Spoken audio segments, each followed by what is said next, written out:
Hi, this video is for Chem 1211. We're going to finish out chapter 3 in this video. So first we're going to back up a little bit to section 3.6 and we're going to talk about quantum numbers. Now, quantum numbers are just descriptions of basically what's going on with an electron. Where do we think it is? What does it look like? What is it doing? So we have what's called a principal quantum number, that's N. This is going to correlate to your energy level. We'll talk a little bit more about those descriptions. You have angular momentum quantum number of L, magnetic quantum number of M sub L with a subscript of L, and then we also have M sub S with a subscript of S, which is on the next slide. There is this whole table that you can look at if you want to, but I'm going to show you a way easier way to memorize all of this. But these are the possible values. So if you have a question in the homework or something that's like, hey, what are the possible values of M sub L for 2p, then you have those values there. But again, I'm going to show you a little bit of an easier way to look at it. So quantum numbers are the principle, which is describing the energy of the atomic orbital. This is your big number on your electron configuration. So we can write, I guess we can write energy, the big number.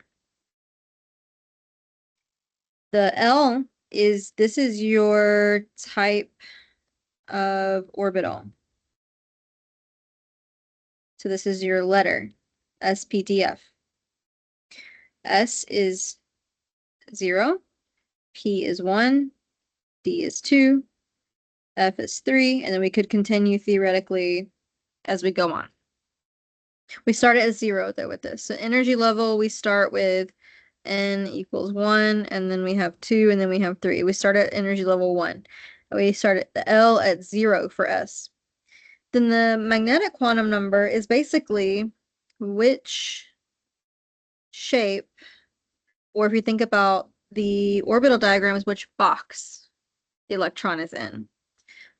So if we have S, there's only one box, and that box is called 0.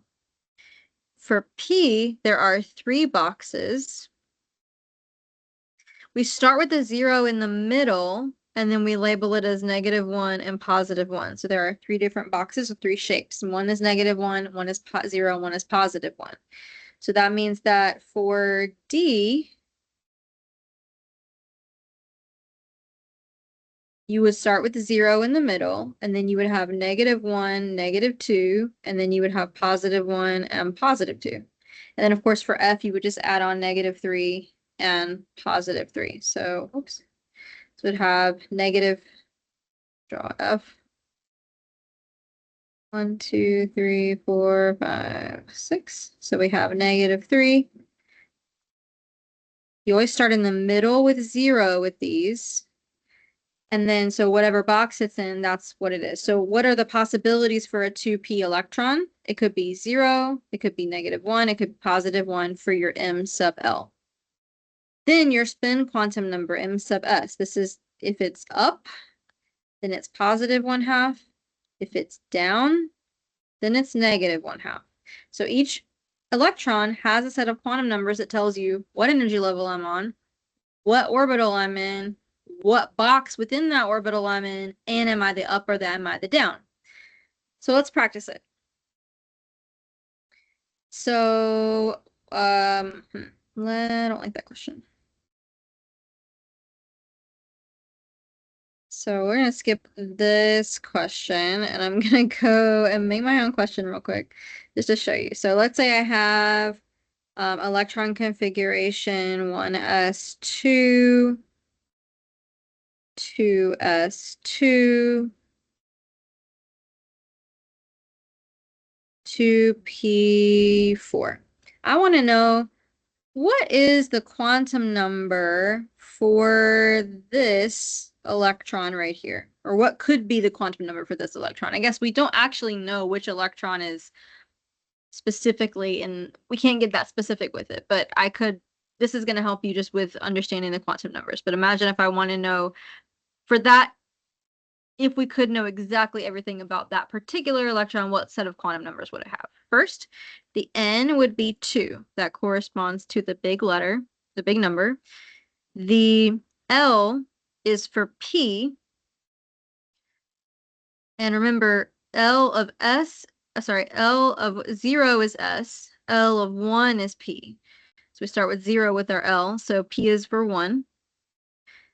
M sub L is which box I'm in. This one is 0, this one is -1, and this one is +1. So M sub L will be -1, and M sub S would be -1/2 because he's spinning down. The other one in this box would be the exact same first 3 quantum numbers, but then a +1/2 on the end. No two electrons can have the exact same positive or exact same quantum number set. So we're just kind of doing a quick set of quantum numbers. We would say 2, 1, -1, -1/2. And you know they go in that order. N, L, M sub L, M sub S. So what are the possible quantum numbers of a 2p electron? Well, 2, L of 1, and then it could be -1, 0, or +1 for M sub L, and then it could be positive or -1/2 for M sub S. So you got to think about what the question's asking you for, but I hope this gives you a good understanding of just like what is the quantum number and how are we looking at it. I like to teach orbital diagrams first because I think it makes it a lot easier to think about. And it may not be entirely like, if you go to be a quantum physicist, you may come back and be like, well, that's not exactly right. But it is a way for you to understand it enough to get questions right on this test and in this class. So it'll work. Let's look at the question. What are the names of all the subshells in the n equals 4 shell? So if we're talking about n is 4, so if energy level is 4, let's think about what possible L's can we have? Well, we can have S, which is 0. We can have P, which is 1.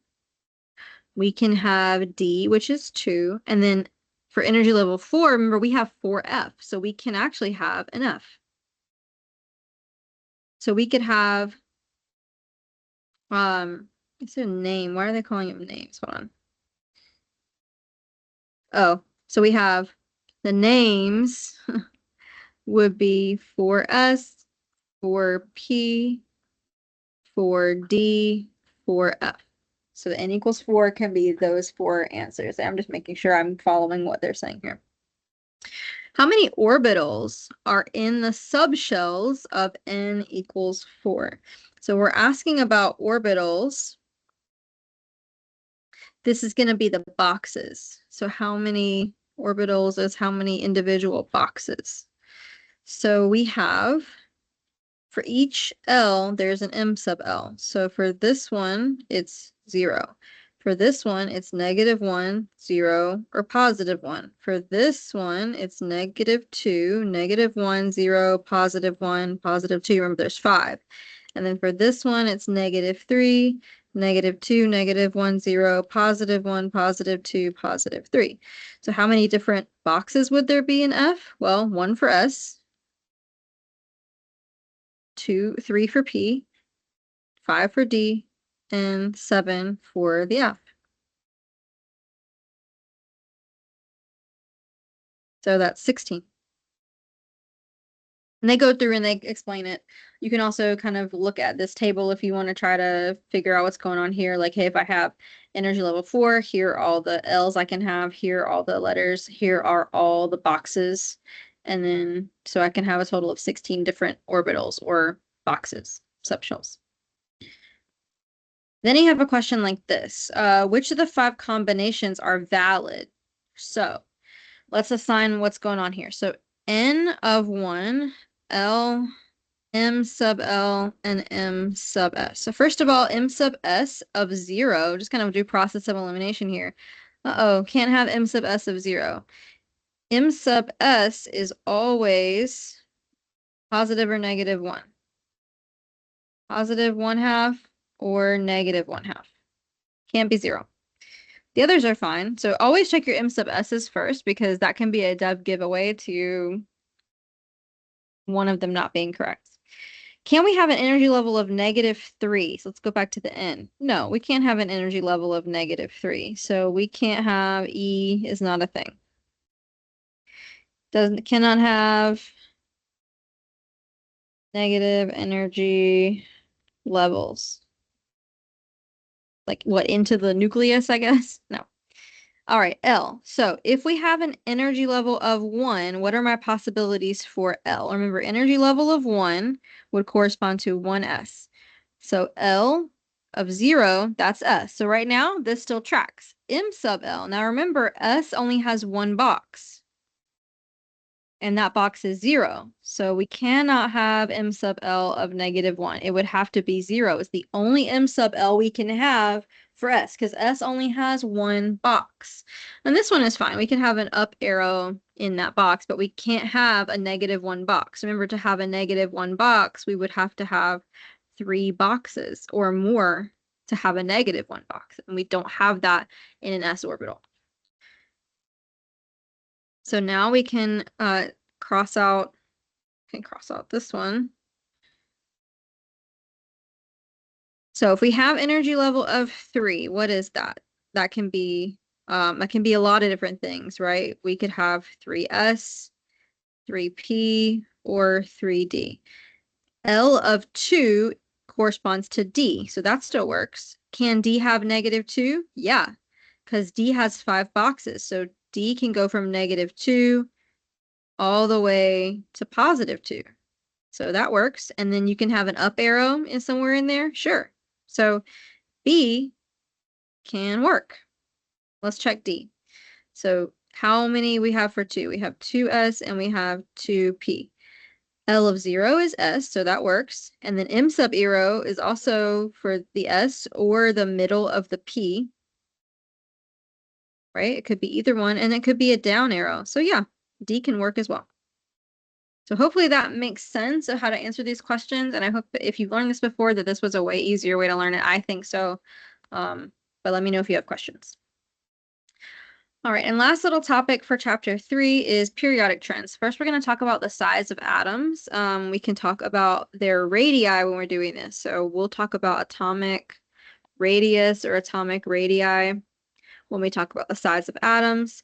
And basically, how do we get the size is we look at the distance in the bond length and divide it by 2, or the distance between the nuclei and divide it by 2. So if you have like an element that's bonded together, we look at the difference in the bond length. If we have just 2 atoms next to each other, like in a metal, we do the difference between the 2 nuclei and cut that in half. That's how we get that radius. Basically, it's the distance between the nucleus to the outermost electron. And we call the outermost electron valence electrons. We'll talk about those later. As you go across the periodic table and down the periodic table, we have different trends in atomic size. So let's look. As we go down the periodic table, generally we get bigger. I want you to think about building a snowman. For the left, so we're going down the periodic table. We're building a snowman. And if you go across the periodic table, we're getting smaller. Look at that. I mean, we kind of take these out of play. They're kind of, they are smaller, but they can get kind of almost the same. So we're going to take that snowman and we're going to knock it over. So take the snowman, knock him over. That's the trend for atomic size. So smallest being top right, largest being bottom left. The reason why going down, it makes a little more sense because we're adding energy levels. So we're adding those rings as we go down. Now, as we go across, we're not adding energy levels. The same number of energy levels exist. Let me just make them look exactly the same. So same number of energy levels exist, except the atom is getting smaller as we go across, because as you go across, you add protons. So we're increasing the positive charge. So lots of positive, and we're increasing the electrons. So lots of negative. The more positive and negative we have, so let me just think about it like this. Let's actually look at the numbers. So here we have 3 protons and 3 electrons. Here we have 9 protons and 9 electrons, but all within the 2 energy level. As you get more positives and negatives, they become more attracted to each other and they hug closer together. So Coulomb's law says as you increase charge, you're going to decrease distance, and they hug together a little bit more. So if you're like, I'm not sure about that, just remember, build a snowman, knock him over. And that's the periodic trend across the table and down the table. And again, here we're just explaining like as you increase in, we add layers, right? And then as you add a stronger attraction between the nucleus and the electrons on the outside. So there's a couple of terms here. Valence electrons are outer electrons. ZF is the effective atomic number, which means basically how much positive do the electrons feel. Okay, so the more positive the electrons have to grab onto, the stronger the nucleus is going to pull those electrons in. When we have ions, if you add an electron, you're going to get bigger. If you remove an electron, you're going to get smaller. So if you look at the chart here, we add an electron, we get bigger. We lose an electron, we get smaller. And that should make sense. Ionization energy is the energy you need to remove an electron from an atom, essentially. So how tightly do the atoms hold them? So if you look at this trend, it kind of increases to the top right, which actually goes with the size of getting smaller. So the smaller atoms can hold electrons tighter. So more energy needed to remove those electrons, which means higher ionization energy. And this is first ionization energy. We have second, like so first is taking off one electron, second would be taking off second electron, third is taking off a third electron. And you notice there are some dips into this trend, but in general, we're going to say it increases up and to the right. The reason for this is called effective nuclear charge. And so effective nuclear charge, we'll talk a little bit more about in class, but basically, how much of the nucleus positivity does this electron feel? If this electron's on the outside here, and there are other electrons in the orbital, this should be 2s electron, not 2p. So if we have a 1s electron, there's electrons already in here. These electrons are feeling the most positivity from the nucleus because they're closer. This electron's feeling a little less. So once you think about these electrons in here are shielding the outer electron from the nucleus. So these electrons on the outside are kind of hiding behind the electrons on the inside. Basically, you can think about it like if you go to a concert, let's say we go to a concert at like a stadium. If you are on the front row, you are experiencing a very high effective nuclear charge. You're experiencing all of your favorite musicians. If you're sitting here, you're experiencing like there's nobody else in the room, right? You're also sharing that experience with other people in the front row. So it's kind of the attention of the musical artist or the person you're seeing live is shared between all of you, right? Now, if you are back here in the back, the musical artist is not paying any attention to you, most likely. You're being shielded from the action by all the people in front of you. So it's easier to remove you. So if I'm up here at a concert and a stadium and my friend calls me and is like, hey, let's go do something else, I'm more likely to leave the concert. If I'm down here in the front row, I even have my phone on, right? You're not pulling me out of there. So ionization energy is easier or smaller to remove something from the outside than something closer to the nucleus. So the stronger the pull of the nucleus, the harder it is to remove those electrons.